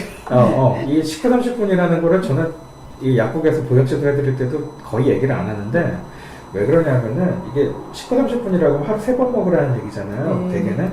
근데 보통 약들이 식사하시고 나서 드시라고 하는 이유가 약 먹는 거를 잊어먹지 않게 하기 위해서 그렇게 말씀드리는 경우가 되게 많아요, 사실은. 그러니까 이 사람들이 밥 먹는 거는 되게 기억을 하잖아요. 끼니 때가 되면은 밥은 먹어야지라는 생각이 있기 때문에 밥 먹고 나서 이제 먹는다, 이렇게 식사하시고 약을 드세요, 이렇게 말씀을 드리면은 약 먹는 거를 잊어먹지 않게 할 수가 있죠. 연관지어서 이렇게 얘기를 하면은. 그래서 그렇게 얘기하는 경우가 많은데, 근데 요새는 사람들이 밥을 3번을 안 먹어요. 잘. 그래서 저 같은 경우에도 하루에 한 끼나 2끼밖에 안 먹거든요. 그래서 이게 사람들 머릿속에 너무 깊이 박혀 있다 보니까 어떤 경우가 되게 많냐면 밥을 안 먹었다고 약을 안 먹어요. 예. 밥은 안 먹었어도 약은 3번 먹어야 되거든요. 약 효과가 나려면. 근데 그렇게 안 하는 경우도 되게 많고, 그리고 19, 30분이라는 시간도 좀 애매한 게, 실제로는 대부분의 약들은 밥 먹고 나서 바로 먹든 뭐 빈속에 먹든 약효에 별로 관계가 없는 경우가 많아요. 근데 어떤 경우가 식후에 드시라고 하는 경우가 또 많으냐면은 빈속에 먹으면 속 쓰리는 약들이 있죠. 뭐 소염진통제라든가 이런 거. 예. 그런 것들은 이제 연세가 좀 있어서 이분은 위가 좀 약하시겠다 이럴 때는 식사하시고 드세요 이렇게 얘기를 하는데, 그렇게 말씀드리면은 제 입장에서는 이분은 연세도 좀 있으시고 이제 위가 좀 이제 약해질 연세가 되셨고 이러니까 그렇게 말씀을 드린 거임에도 불구하고, 그래 역시 약은 밥 먹고 먹어야지 이렇게 그냥 자기의 고정관념을 비추어서 그렇게 생각하시는 분들이 되게 많아요, 받아들이실 때. 근데 사실 그렇지 않거든요. 근데 이 30분이라는 것도 그 원래 식후 즉시가 있고 식후 2시간이 있잖아요. 식후 맞아요. 2시간은 뭐냐면은 빈속에 먹으라는 거거든요. 왜냐면 밥 먹고 나서 2시간 정도 지나면은 이 위에 내용물이 어느 정도 십이장 쪽으로 내려가서 위가 빈속이 돼요. 예, 그래서 식후 2시간이라는 거는 빈속을 얘기를 하는 거고, 공복.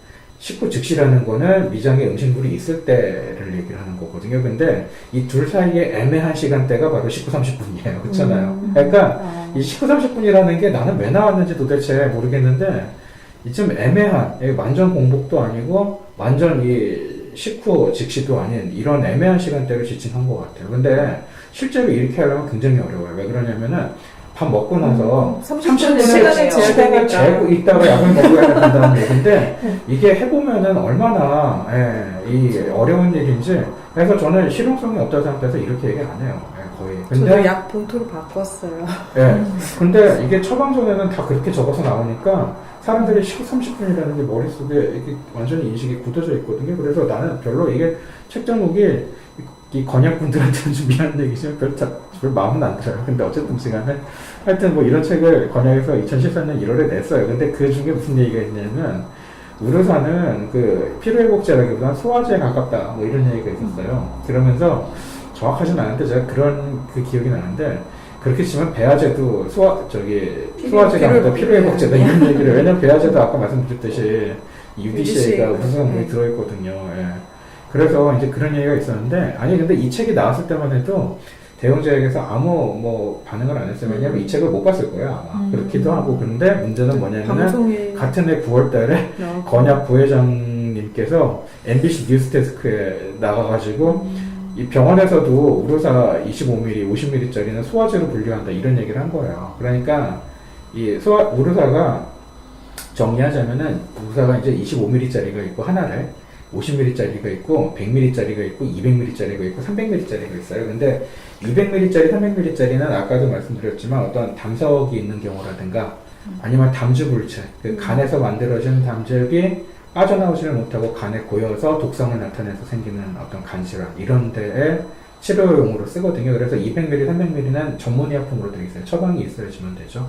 근데 이제 좀 저함량인 거 있죠. 25, 50ml 이거는 피로회복제로 대웅제약이 마케팅을 해서 이제까지 이제 일반 약품으로 약국에서 판매가 되고 있었던 거예요. 근데 이게 뭐 피로회복제가 아니라 소화제다 이렇게 얘기를 하니까 그 뉴스데스크는 보는 사람이 많잖아요, 시청자들이. 그러니까 이제 전국적으로 이 우루사 매출이 막 떨어진 거예요. 그래서 뭐 그 신문 기사 중에서는 월 평균 매출액이 뭐 30%에서 40%가 하락했다 뭐 이런 얘기도 있어요.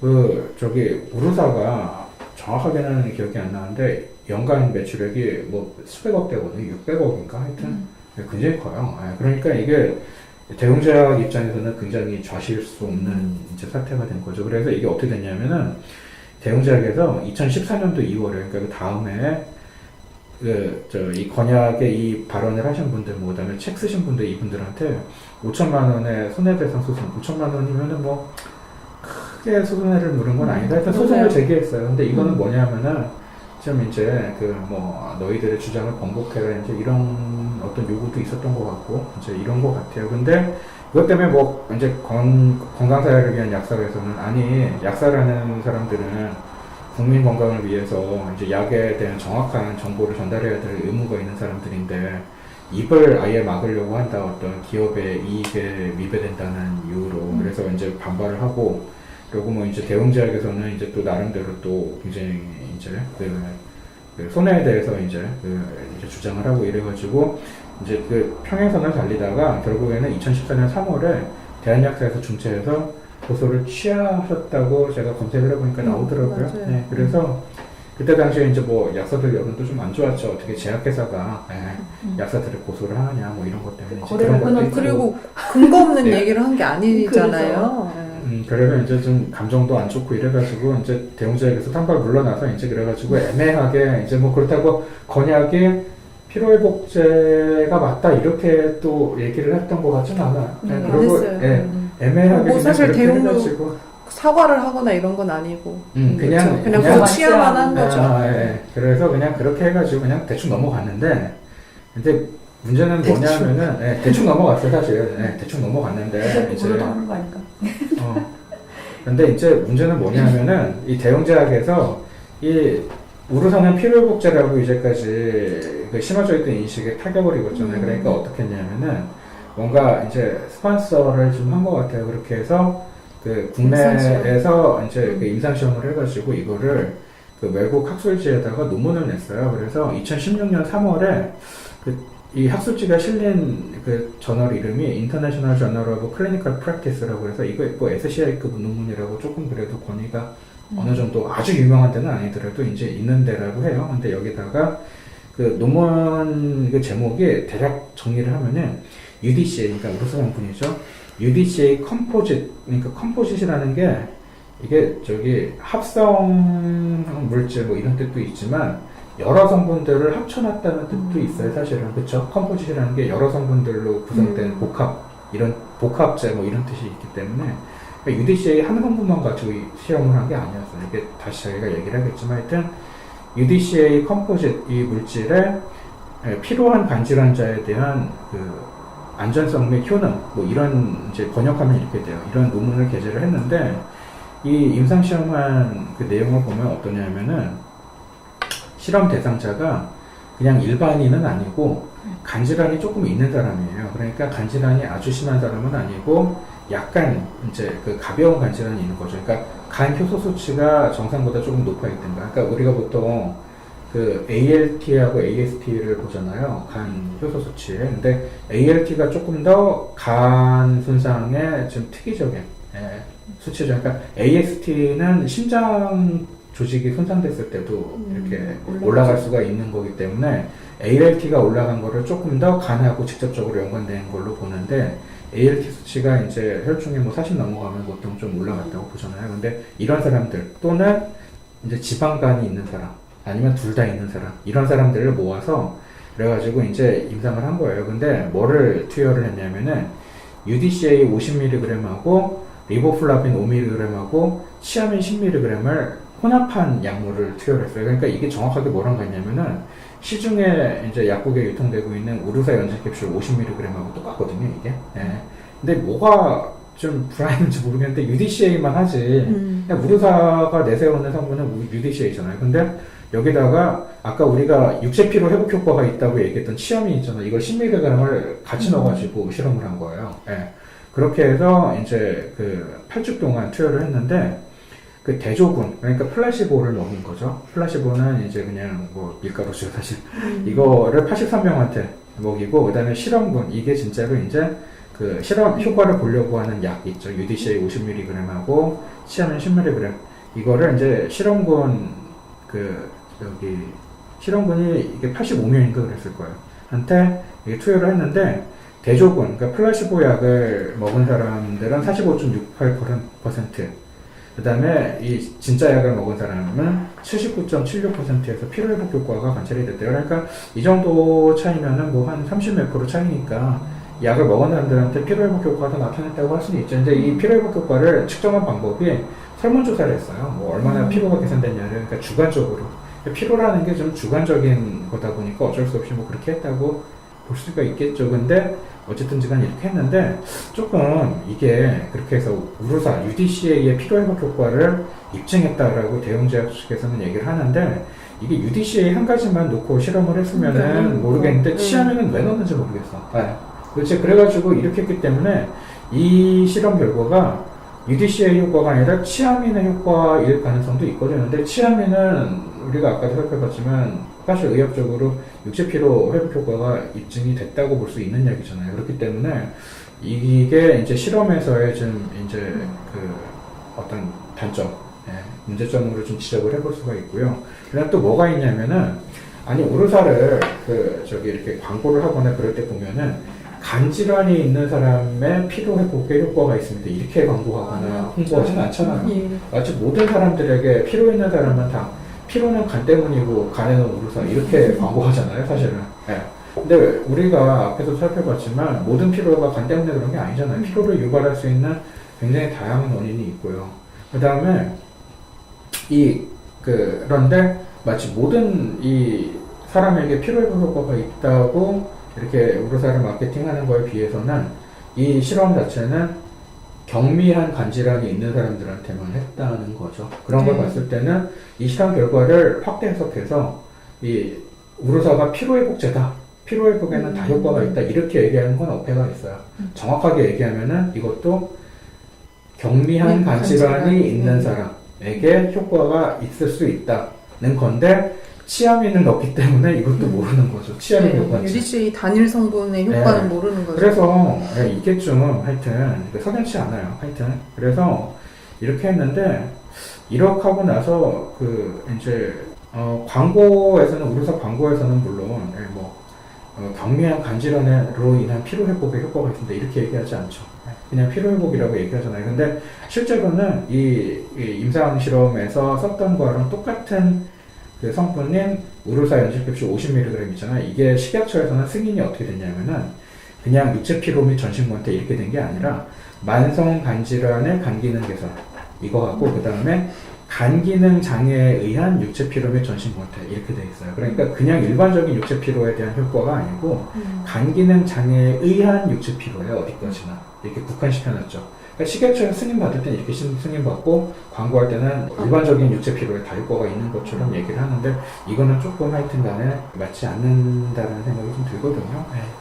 그리고 이러고 나서 또 어떻게 했냐면은 그 다음에 이제 논문이 이제 발표되고 나서 그 후에 2017년도 8월에 식약처에서 의약품 약효체 평가를 하는 거였어요. 그러니까는 주기적으로 식약처에서 이제 그 우리나라에 유통되는 모든 의약품, 그러니까 일반 약도 그렇고 전문 약도 그렇고 이거에 대해서 약효체 평가를 하는데 그렇게 해서 이제 약효가 있다고 인정하기 어렵거나 이런 거 퇴출시키고 그 다음에 이 약이 어떤 증상에는 효과가 있지만 어떤 증상에는 또 효과가 없다고 밝혀질 수도 있고 이렇잖아요. 그러면은 이 약이 효과가 있다고 인정할 수 있는 범위에 대해서 다시 이렇게 좀 정리를 다시 해요. 이걸 약효체 평가라고 하는데 그래서 이때 이제 2017년 8월에도 6,736개 품목에 대해서 이제 그 약효체 평가를 했거든요. 근데 이때 우루사 이 50mg짜리도 다시 재평가를 받았는데 이전까지는 그냥 일반적인 소화불량이랑 식욕부진이라는 효능 효과가 항목에 있었어요. 근데 이 문구를 빼버렸어요, 이때.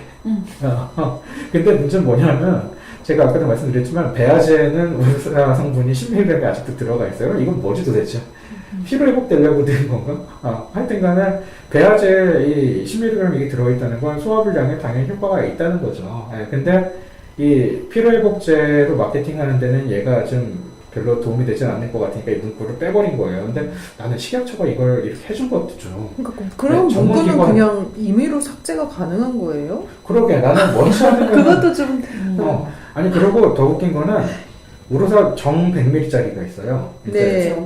이 단위로 100ml짜리의 그 승인된 효능 효과에는 아직도 이 소장절제로 인한 소화불량이 있어요. 100ml짜리는 소화불량의 효과가 있고 50ml짜리 효과가 없다는 것도 글쎄 뭐 하여튼 뭐 그런데 또 10ml씩 넘은 소화제는 또 있고 이래요 막. 그러니까 대웅제약이 원하는 50ml짜리에서만 싹 이 문구를 뺀 거죠. 근데 이거를 또 뭐 어디라고는 얘기 안 하겠지만 경제신문에서 드디어 그 우루사의 피로회복제로서의 효능의 의혹이 해소됐다. 뭐 이렇게 또 기사를 냈어요. 특별같이. 근데 경제신문들은 아시겠지만 이 기업의 이익을 항상 옹호하는 입장이기 때문에 제가 이렇게 얘기하면 비난을 고소를 당할지 어떤지 모르겠는데 경제신문에 특히 꼴 보기 싫은 게 부동산 관련 기사 뭐 무슨 기사 비슷하게 뭐 마치 객관적인 사실인 것처럼 해가지고 부동산 뭐 분양 같은 거 기사 막 싣잖아요. 광고죠. 광고 같은 거. 경제신문들이 그렇게 하는데 경제신문에서 내는 기사들은 기업의 이익하고 좀 밀접한 관계가 있다는 거를 읽는 독자들이 꼭 생각을 한번 해야 될 것 같아요. 하여튼 간에 뭐 그렇다는 거죠. 그래서 참 이게 그래서 저는 이걸 조사하면서 너무 자세히 조사했나? 알파우루사도 좀 그렇던데 알파우루사를 대웅제약이 무슨 여성 전용인 것처럼 이렇게 마케팅을 했잖아요. 근데 약사들은 이제 새로운 약이 나오면은 이게 성분이 뭔가를 꼭 조사를 해보거든요. 그래야지 이제 환자분들한테 상담을 할 수가 있으니까. 근데 조사를 보니까 알파우루사가 그 약국에 있는 우루사 연질 캡슐 50ml짜리하고 들어있는 성분이 다른 게 하나도 없어요. 이게 차이가 뭐야? 알파. 뭐 이름과 포장과 알약의 크기가 작아졌다. 느낌이 다르죠. 식도가 좁은 여성들이 삼키기 쉽게. 그래서 이제 이거를 그래서 처음에 알파우루사 나왔을 때 광고를 막 하니까 또 많이 찾았어요. 그래서 그렇죠. 들여놓고 요새는 광고 잘 안 하나요? 알파우루사? 안 하는 것 같아요. 그래서 저 들여놓고 일단 제품을 들여놓고 봤더니 성분이 같아서 어쨌건 물어보는 사람들한테는 알려주죠. 약사들이 뭐가 달라요? 같아요. 그러다 보니 더 이상 저희도 이제 취급을 안 해서 저도 얼마 전에 보니까 제품은 계속 나오더라고요. 있어요. 저기 유통이 돼요. 근데 저는 이런 얘기하면 대형에서 싫어하려나? 싫어하겠죠. 무슨 얘기를 할 줄 알고. 마케팅 같은 서적을 좀 읽어보신 분들은 다 알겠지만 기업의 매출을 신장시키는 고전적인 방법 중에 시장을 세분화하는 게 있어요. 이게 세그먼트를 나누는 게. 그렇게 해서 요거는 여성용, 요거는 뭐 실버, 노인용 뭐 이렇게 하면은 이 전체 이 총 매출액이 증가하게 돼 있어요. 이건 아주 고전적인 방법이죠. 그래서 이게 실제로 뭐 여성들한테는 좀 성분의 차이가 있어가지고 여성들한테는 더 도움이 된다 이러면은 인정을 하겠는데 성분은 똑같고 포장하고 이름만 바꿔가지고 여성용이라고 얘기하는 건 좀 약간 좀 그렇지 않나? 라는 생각이 들긴 들어요. 의약품으로서 좀 할 자세가 아닌 것 같아요. 네, 그거는 뭘- 좀 무슨 성분을 좀 더 그쵸. 집어 넣던지. 그러게요. 그래서- 뭐 화장품도 아니고. 네. 그래서 이게 아무리 그래도 제약회사라는 거는 그 건강을 위한 회사인데 그 효과가 분명해야죠. 근데 좀 효과도 그래도- 다르지도 네. 않은데. 제약회사는 그냥 무슨 그냥 다른 회사하고는 좀 다르려야 된다고 생각이 되잖아요. 근데 조금 좀 그래. 하여튼 좀 그런 것 같아요. 예. 그래서 결론을 말씀을 드리면 그러니까 참 그러고 이 얘기도 좀 해야 되는데 우르사가 그 1차적으로는 뭐 담석이나 담즙물체로 인한 간질환에는 효과가 어느 정도 확립이 돼 있어요. 그리고 처방도 많이 나오죠, 그렇게. 근데 이제 그런 거 말고도 이제 가벼운 간질환들이 있어요. 그러니까는 이제 비알코올성 지방간이라고 해서 NAFLD 같은 거 이런 거는 이제 뭐냐면은 그 술을 많이 먹지도 않는데 뭐 이건 주로 비만 같은 것 때문에 생기는 맞아요. 대사증후군이랑도 관련이 있다고 하고 이건 쉽게 얘기하면 이 간세포에 그 지방이 쌓여가지고 노랗게 그 지방 그 저기 덩어리가 간세포에 껴 있는 거예요. 이제 그래서 그런 건데 이제 이 지방간이 더 악화되면 이제 간염이 되죠. 이제 이렇게 해서 이 간염이 더 악화되면 이제 간경부염이나 간염이 되는 거고 그런데 지방간은 뭐 이제 운동 잘 하고 이제 살 빼고 뭐 이렇게 하면은 다시 정상으로 돌아올 수도 있기 때문에 좀 가벼운 거잖아요. 근데 이 지방간 같은 데도 우로사 성분이 이제 투여했을 때 좀 고함량으로 썼을 때는 효과가 있다라는 임상 실험들이 찾아보니까 좀 있더라고요. 그래서 이게 아직은 이렇게 완전히 그 정설로 확립된 건 아니고 그래서 치료법에 가이드라인으로 들어온 건 아니에요. 그렇기 때문에 그 저기 식약처 효능 효과에도 뭐 이제 뭐 지방간 같은데 이런 게 명시적으로 들어있지는 않은 건데 근데 임상 시험을 해보면은 이제 효과도 좀 있는 것 같고 그리고 좀 앞으로도 좀 이렇게 치료법으로 들어올 이렇게 인정받을 가능성은 좀 있다는 얘기들이 많이 있어요. 그러니까 간질환에는 UDCA가 꼭 뭐 담석이나 아니면은 담즙 물체가 아니어도 약간 효과를 기대할 수는 있는 것 같아요. 근데 이제 좀 함량 같은 것들을 고함량으로 쓰는지 좀 봐야 되겠죠. 근데 그런 것들이 가능성은 좀 있어 보이는데 근데 아까도 말씀드렸지만 아니 모든 피로가 다 간 때문에 그런 건 아니잖아요. 그렇고 이제 조금 이렇게 정확하게 자기 몸 상태를 모은 상태에서 무조건 피곤하다고 그래서 간 때문이 아닐까라고 생각해서 무서부터 먹는 거는 조금 그런 것 같아요. 왜냐하면 나의 피로가 어떤 다른 질환 때문에 그렇지 않은가 이런 것들을 살펴볼 필요가 있고 그리고 내가 하고 있는 나쁜 생활 습관 때문에 그런 경우들도 있거든요. 오히려 모든 간 질환에 어느 정도 효과가 있다고 볼 수도 있는 게 밀크 시설 같은 거죠. 밀크 시설은 무엇 때문에 그렇든지 간에 그 간세포 손상이라든가 이런 데는 다 어느 정도 효과가 있기 때문에 그래서 이제 약국에서도 간장약 같은 걸 원하실 경우에 이제 술 같은 거 많이 하시고 뭐 이제 그렇다고 하면은 일단 뭐 밀크 시술 같은 거를 우선적으로 권하는 게 조금 더 맞지 않나. 근데 의료사도 효과가 없다고 볼 수는 없을 것 같아요. 그래서 뭐 그렇게까지는 아니지만 모든 피로 회복에 다 도움이 된다고 하기는 좀 어폐가 있는 것 같고. 자, 하여튼 그렇게 해서 좀 정리를 해봤고요. 근데 대웅제약에서 별로 안 좋을 것 같은데 뭐 우리는 듣는 사람이 별로 없기 때문에 대웅제약이 좀 고소할 것 같지는 않아요. 네. 며칠 전에 그 저희 학국에 오신 여자분 중에 그런 분이 계셨어요. 그러니까 본인이 그 뭐 한 달 정도 전부터 잠을 자고 나도 피로가 잘 안 풀리고 본인 말씀으로는 12시간을 자고 나도 뭐 한두 시간밖에 안 잔 것처럼 그렇대요. 근데 그래서 이제 그 길게 얘기는 제가 못했었고 그 술, 담배 같은 거 혹시 안 하냐니까 여자분인데도 이제 뭐 흡연도 하시고 술도 좀 드신대요. 근데 얼마 정도 드시냐니까 한 사흘마다 한 번씩은 먹는 것 같아요. 근데 얼마나 먹느냐니까 소주 한 두세 병 먹는데요. 많이 드시는 그래갖고, 예. 근데 본인은 별로 그걸 많이 먹는다고 생각 안 하더라고요. 그렇죠. 매일 먹는 게 아니니까. 맞아. 그렇게 생각하신다.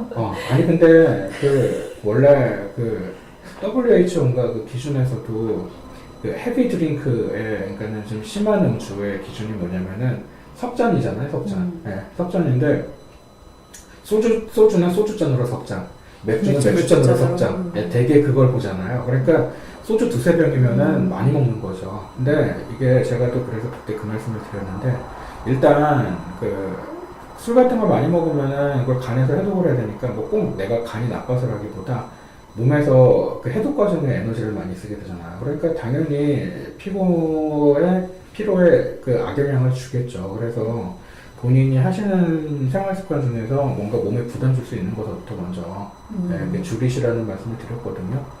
그래서 그런 것들을 먼저 돌아봐야 될 것 같아요. 그리고 그 의외로 이렇게 옛날보다 그 불면증 같은 거에 시달리는 분들이 되게 많아요.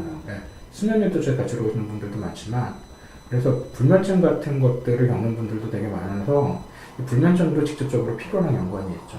이런 것들도 저희가 돌아봐야 되고, 하여튼 그런 것들을 좀 먼저 살펴봐야 될 것 같고, 그러고 나서 내가 뭐 질환 같은 것도 없다고 하고 뭐 병원도 가봤는데, 아니면 뭐 이제 특별히 이렇게 생활습관 중에서 뭐 나쁜 게 없는 것 같은데 심하지 않은 피로가 약간씩 있을 때는 이제 피로회복제 같은 거 좀 도움을 받을 수도 있겠다는 생각이 들어요. 그래서 너무 피로회복제에 처음부터 의존을 하시는 것보다 그런 것들을 살펴보는 게 좋을 것 같다라는 생각이 들고, 카페인 남용 문제가 있죠. 우리가 이제 우리사 얘기도 했지만 바카스도 또 빼놓을 수 없는, 바카스 전 국민의 피로회복제.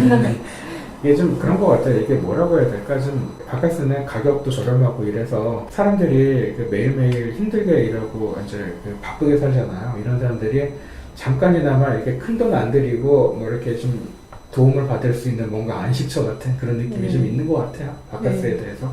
근데 하여튼 간에 이 바카스가 또 그러고 조금 자꾸 마케팅 얘기를 해가지고 좀 미안하지만 소비자들 인식에서도 이제 피로회복제라는 그걸 먼저 선점을 잘 한 것 같아요. 그래서 바카스 그 열병들이 박스에 보면은 진짜 피로회복제 이렇게 써져 있잖아요. 그래서 소비자들의 인식에 먼저 선점을 잘 한 것 같은데, 근데 바카스에 뭐 이렇게 비타민 B군 같은 것도 넣어놓고, 아까 말씀드렸지만 뭐 타우린 같은 뭐 해독 성분 같은 것도 좀 넣어놓고 몸에 좀 도움되는 것들을 넣어놓긴 했지만, 직접적으로 바카스의 효과를 나타내는 건 그래도 카페인이라고 봐야죠. 근데 이 카페인이 일단은 그 반짝하는 효과는 있지만 너무 카페인에 의존을 하는 것도 좋은 것 같지는 않아요. 왜냐하면 더 몸을 혹사하게 될 수도 있고, 그리고 고카페인 음료 같은 것들이 지금 시중에 많이 나와 있잖아요. 근데 카페인이 교감신경을 흥분시키는 작용이 있기 때문에 좀 자꾸 남용하는 게 좋은가라는 거에 대해서는 좀 제가 정확하게 기억은 안 나는데, 예전에 그 카페인 남용에 대해서 좀 조사를 해보다 보니까 유럽 쪽에서 그런 사례가 있었던 것 같아요. 어떤 아들이 아버지를 살해한 사건이 있었는데, 이 아들이 법원에서 그 심신미약 상태라고 해서 이렇게 좀 감형을 받았나 그랬어요. 근데 그 이유가 고카페인 음료를 여러 병을 먹어서 뭐 그랬다, 뭐 이런 얘기도 있었고, 카페인이 지금은 뭐 우리 생활에 굉장히 급속히 들어와 있고, 그리고 뭐 길거리에 일단 그 커피 전문점들이 되게 많잖아요. 그러다 보니까 이제 쉽게 더 옛날보다 많이 마시게 되고 이런 면이 있는데, 너무 카페인을 남용하는 건 좀 좋지 않다는 생각이 있기는 있어요. 약사로서 그런 생각이 들기도 하고. 그리고 약국에 처방받아 오시는 분들 중에 보면 역류성 식도염 되게 많으시잖아요. 요즘에 보면. 그것도 카페인 그렇죠. 복용량 증가하고 관련된. 네, 그래서 그런 분들한테 커피 좋아하세요? 이렇게 여쭤보거든요. 그러면 거의 커피 마셔요. 이렇게. 근데 그것 때문에 그러나요? 모르시고 그러신 분들 많거든요. 근데 확실히 그 역류성 식도염 있으신 분들 같은 경우는 물론 약을 치료도 하시긴 하셔야 되겠지만 카페인을 끊어보면 확실히 달라져요. 그러니까 뭐 바카스로부터 나간 얘기는 하지만 카페인을 너무 많이 이렇게 사회에서 많이 드시고 있다는 생각이 들고요. 또 학생들 같은 경우는 에너지 드링크 많이 먹고. 예, 너무 많이 먹죠. 그래서 뭐 전에 어떤 학생 같은 경우는 학생이 온 게 아니고 엄마가 학생이 지금 집에 누워 있다. 그러면서 이제 약을 지으러 오셨는데 학생이 굉장히 공부를 열심히 하는 착한 학생이에요. 그래서 내일 시험이니까 공부를 밤에 많이 해봐야겠다 이런 생각이 들어서 밤에 이제 그 귀여운 스누피가 있는 우유 있잖아요. 굉장히 카페인이 함량이 높거든요. 그게 커피 우유들도 커피 우유나 아니면 캔커피 같은 거 있잖아요. 이런 것도 카페인 함량이 의외로 바카스보다 더 많은 경우도 있고. 그렇죠. 그리고 또 캐릭터를 그렇게 내니까 어린 학생들이 먹는단 말이에요. 친숙한 느낌이 있잖아요. 그러니까 어린 학생들 같은 경우는 더 카페인을 주의해야 되는데 그런 학생들이 많이 먹고, 그 학생도 중학생이었어요. 근데 이제 그걸 먹고 공부를 했는데 잠도 한 잠도 못 자고 계속 토하고, 그래서 정작 시험 보러 가야 되는데 알아 누웠어요. 그래서 엄마가 약을 지으러 오셨거든요. 그래서 엄마가 어떻게 이런 걸 파냐고 막 그렇게 말씀을 하시더라고요.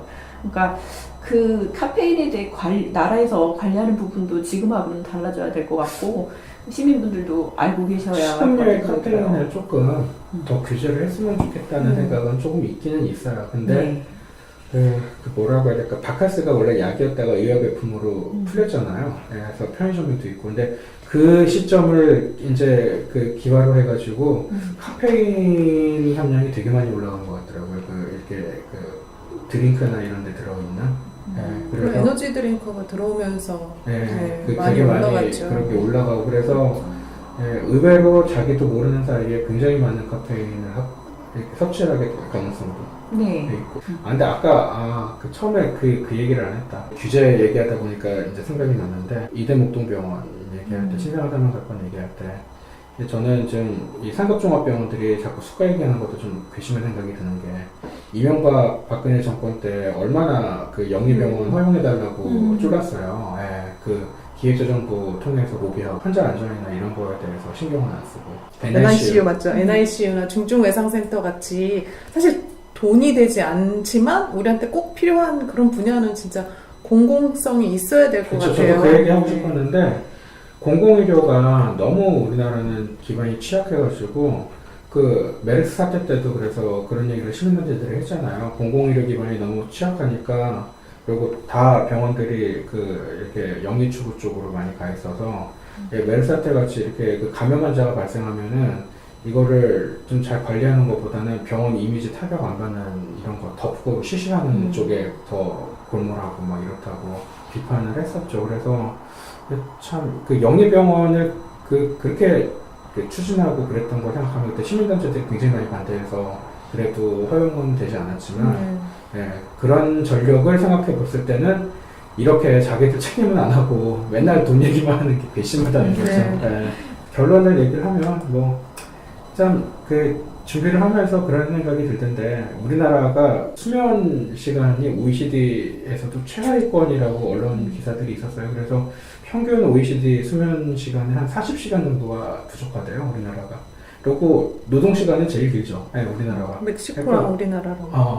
사회가 너무 사람들을 혹사시킨다는 느낌이 있거든요, 우리나라는. 예전에 비해서 서비스업 같은 경우에도 고객들의 눈높이도 많이 높아지고 이래서 굉장히 긴장을 하면서 일을 해야 되는 그런 업무 강도가 높은 것 같아요. 그러다 보니까 더더욱 이렇게 정신적인 스트레스도 늘어나고 이런 것들을 많이 반영하는 세태인 것 같아요.